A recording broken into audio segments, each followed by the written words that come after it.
Hello everyone, আসসালামু আলাইকুম। সবাই কেমন আছো?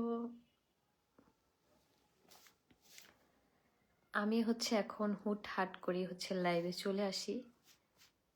এখানে কি পড়ছে? আমার মাথার হয়তো খুশকি পড়ছে। আমার যেই পরিমাণ এখন চুল পড়ে রিসেন্ট, মানে কি যে একটা অবস্থা। তাড়াতাড়ি করে সবাই জয়েন হয়ে যাও আর কমেন্ট করে জানাও যে আমার লাইফটা ঠিক আছে কিনা। আমার চোখগুলোই দেখা যেতেছে না। দাঁড়াও, একটু আইল্যাশটা উঁচা করে নিই।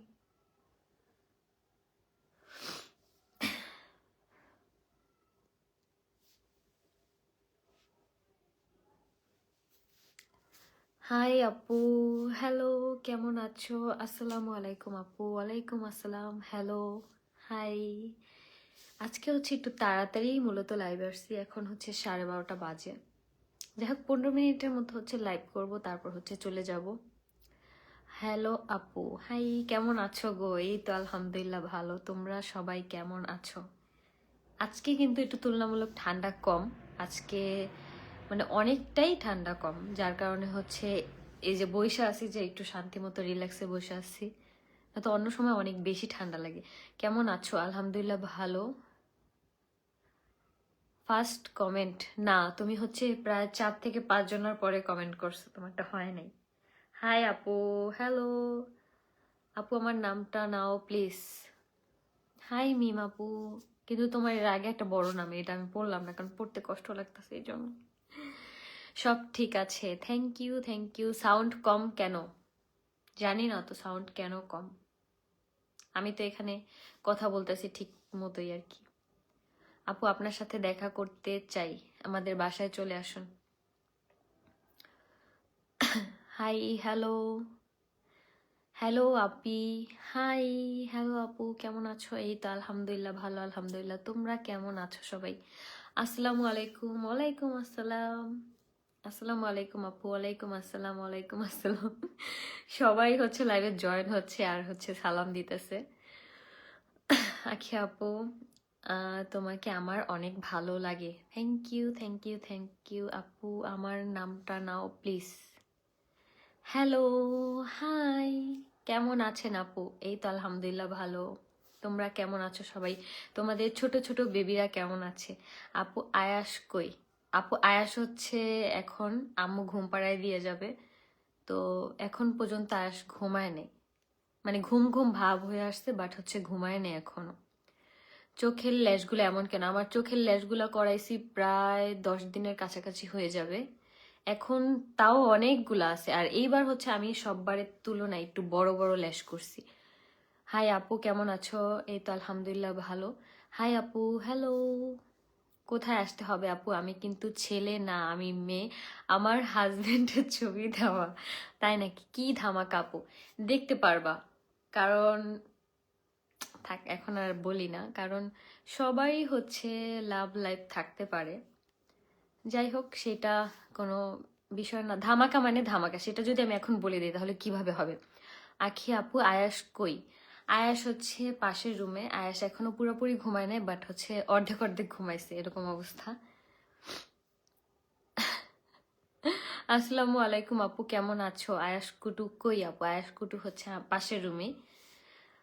হ্যালো আপু, হাই, কেমন আছো? আলহামদুলিল্লাহ ভালো। আমি লাইভ শেষ করে আয়েশার সাথে শুয়ে পড়বো, কারণ আমাদের এখন ঘুমের টাইম টেবিল একদমই মানে পারফেক্ট একটা টাইম, যে আমরা 12টা, 12:30, 1টার মধ্যে আমি অলমোস্ট শুয়ে পড়ি, আর আয়াস তো ঘুমায় যায়। তো আবার 6টা 7টার দিকে আয়াস উঠে পড়ে, কিন্তু আমি আবার অত সকালে উঠতে পারি না। তখন দেখা যায় আয়াসকে আম্মু আর কি নিয়ে ওকে খাওয়ায়, তারপর ও যদি পটি করে সেটাও ক্লিন করে দেয়।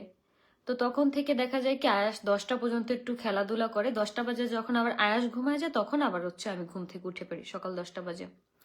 আসসালামু আলাইকুম। ওয়ালাইকুম আসসালাম। আয়াসকে বড় হলে কি বলবা? ওর বাবা কোথায় অ্যাক্স করলে? আয়াস বড় হলে সবকিছুই জানতে পারবে, আমার সাথে কি কি হয়েছে না হয়েছে, আমার সাথে মানে অন্যায় হয়েছে কতটুকু, আমার সাথে কি কি করছে, কারা করছে, সবকিছু জানতে পারবে। যেহেতু আয়াস আমার ছেলে, অবশ্যই আমার লাইফের এভরিথিং ওর জানতে হবে। কারণ ও যেভাবে বড় হচ্ছে, ও বড় হলেও হচ্ছে ওকে মানুষ আক্স করবে এরকম এরকম, তাই সব কিছুই জানতে পারবে। ও যাদের জন্য হচ্ছে বাবা হারা, যার জন্য বাবা হারা, হয়তো এখন হাসি খেলা মজা অনেক কিছু জীবন পার করতে পারবে, বাট পরকালে কি করবে এটাই। সবাই একটু সাপোর্ট করবেন। সস্তার বাজার আপুর পেজ হচ্ছে, সবাই একটু ফলো দিয়ে আপুকে সাপোর্ট করবা। আপু আয়েশের বার্থডেতে কি ওর বাবা গিফট দিছে, খোঁজ নিছে? আয়েশের বার্থডেতে বা হচ্ছে কখনোই আয়েশের বাবা কখনো ফোন টোন দেয় না, কোনো কিছুই না। কারণ আমি হচ্ছে খরচ নেওয়া এভরিথিং অফ করে দিচ্ছি, কারণ কোনো প্রকার খরচ কোনো কিছুই লাগবে না আয়েশের জন্য। কিন্তু আমাদের দিক থেকে লাস্ট কথা ছিল, রিয়া হচ্ছে বলে দিছে আয়েশের বাবাকে যে আপনি চাইলে আপনার ছেলেকে দেখতে পারবেন, কথা বলতে পারবেন, আমাদের কোনো ধরনের কোনো প্রবলেম নেই, কিন্তু আমরা কোনো ধরনের খরচ নিব না। এটাই তো। অনেকেই আবার ভাবতে পারে যে আমি হচ্ছে খরচ নেওয়া অফ করে দিছি দেখে বাবার সাথে হয়তো যোগাযোগ বা কথা কোনো কিছুই বলতে দিই না। এরকম কোনো কিছুই না। আমাদের তরফ থেকে সবসময় আয়েশের দাদা দাদি, আয়েশের ফুপ্পি সবাই কথা বলতে পারবে, কিন্তু আমি কারো কাছ থেকে কোনো ধরনের কোনো খরচ বা হচ্ছে কোনো কিছু টাকা নিব না। কারণ আমার যতটুকু সামর্থ্য আছে আমি ঠিক ততটুক দিয়ে হচ্ছে আয়েশকে বড় করব। কারণ আয়েশের একবার খরচ দিয়ে শোনানো হয়েছে যে আলিশার প্রমোশনের টাকা দিয়ে হচ্ছে আয়েশের খরচ চালানো হয়, আর আলিশা হচ্ছে আয়েশের দায়িত্ব নিছে। একবার খরচ দিয়ে যে সকল মানুষরা হচ্ছে এত বেশি কথা বলতে পারে বা এত বেশি মানে যাই হোক মানে খোঁচা মারতে পারে, তো আমার মনে হয় না যে সেই খরচটা আমার জন্য নেওয়া উচিত হবে বা কিছু। তো আয়াসের জন্মের পরে বলতে আমি এই বাসায় আসার পরে অনেকেই হয়তো ভাবে যে আমি হয়তো অনেক মাস আয়াসের খরচ দেওয়া হয়েছে, বাট এরকম কোনো কিছুই না। আয়াসের হচ্ছে আমার বাসায় আমি আসার পরে আয়াসের এখন মনে হয় 6 মাস 7 মাস রানিং চলতেছে আমি আমার বাসায় বাবার বাসায় স্টে করতেছি। এর মধ্যে 1 মাস শুধু আয়াসের খরচ দেওয়া হয়েছে, এরপর থেকে হচ্ছে আর কোনো খরচ বা কোনো কিছুই আমি নেই। আপু আমার নাম নীলা না, মুনতাহা জান্নাত রাইসা। এই যে আপু তোমার নামটা নিয়ে নিছি, তোমার নামটা অনেক সুন্দর।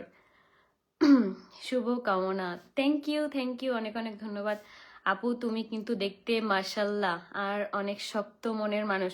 আপু শক্ত হইতে হয়, কারণ মেয়ে মানুষ মানে ধাক্কা খাইতে খাইতে খাইতে খাইতে শক্ত হয়ে যায়, এটাই স্বাভাবিক, ঠিক আছে? তো যেখানে তুমি হচ্ছে ধাক্কা খাবা, ধাক্কা খেয়ে যদি বসে থাকো তাহলে তো হবে না, সেখান থেকে উঠে দাঁড়াতে হবে, তোমার কাজে ফোকাস করতে হবে। আমি বলবো যে প্রত্যেকটা মেয়েকে, আমি হয়তো অনলাইনে ভিডিও বানাই বা হচ্ছে এটা এখন আমার একটা আয় রোজগারের পথ হয়েছে, আমি প্রমোশন করি, দেন হচ্ছে বিভিন্ন প্রোডাক্ট প্রমোশন করি, এইভাবে হচ্ছে আমি টাকা আর্নিং করতে পারতেছি।